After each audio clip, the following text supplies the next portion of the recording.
Many of us have dreamed of discovering treasure at some point in our lives. But what most of us do not realize is that we could be carrying around treasure right in our own pockets and not even know it. Members of the Cookeville Coin Club are aware that every day valuable coins pass from person to person unknowingly, until that certain someone with a keen eye realizes their coin holds much more than face value.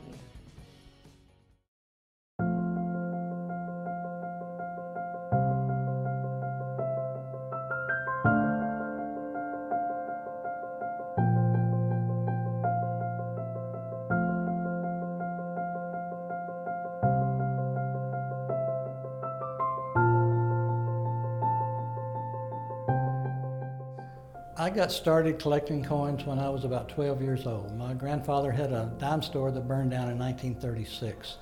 And one of the few things they salvaged was a quart jar that he had under the counter that he threw every Indian head penny in that came through the cash register. And so when he gave it to me, it was a fruit jar about halfway full of Indian pennies. My daddy would give me a little money and I'd go to the bank and get a bag of pennies. And I would check the pennies for the dates I needed. I started collecting pennies, Lincoln cents to be exact. And they did that on purpose because we had just revolted from Great Britain, who makes pennies. We have always minted cents. After that, I started to branch out into other coins, and I started going into the world of nickels first. Then I went to the dollars, and then I went to the half dollars. It might be considered a disease in some ways. It's not always rational for you to pursue a particular date of a particular kind of coin, but there are collectors of all kinds of things.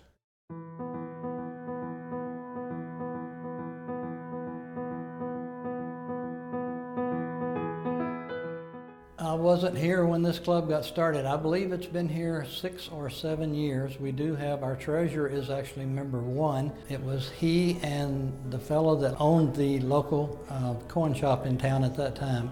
They started and were actually met in the coin shop for a couple of years until they outgrew that. We've met at Shoney's, we outgrew Shoney's until we found this place here. This venue works real well for us.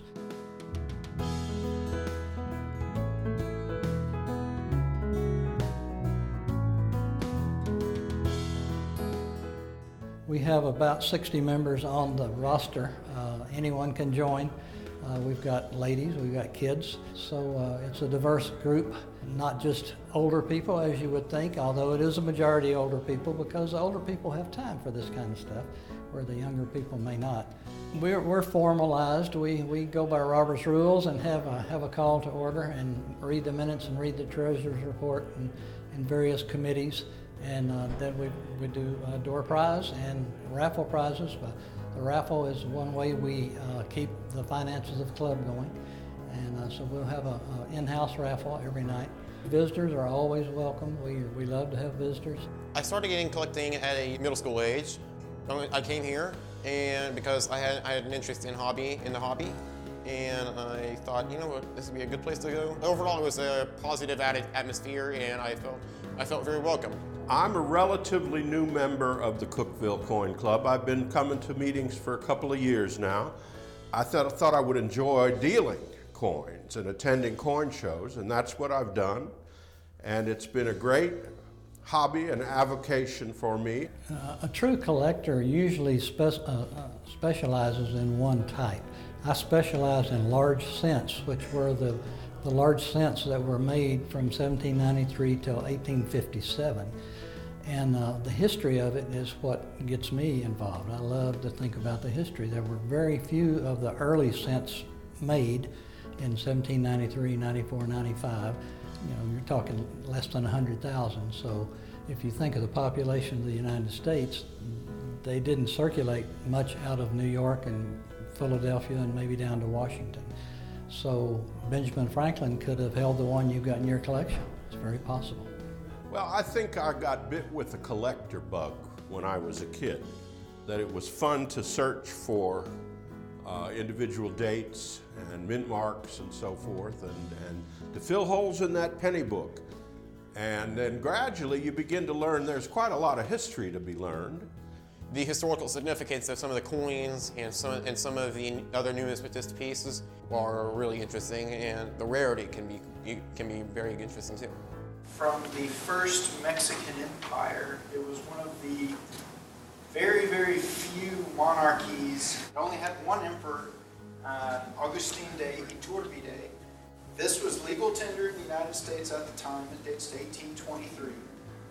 It's roughly the same value as a quarter, but it had a slightly higher silver content at 90.3% instead of 90%. Collectors are aware that it is a graying hobby. Let's say you inherited Grandpa's bag of coins that he had for many years. You know nothing about them at all. Obviously, you need to find out about them. The best way is going to be to find another collector, and the easiest way is to come to the Coin Club, because we're here. We always give out free advice. You can even get a free appraisal here if you have no idea what your stuff is worth. There's an old saying in coin collecting: buy the book before you buy the coin.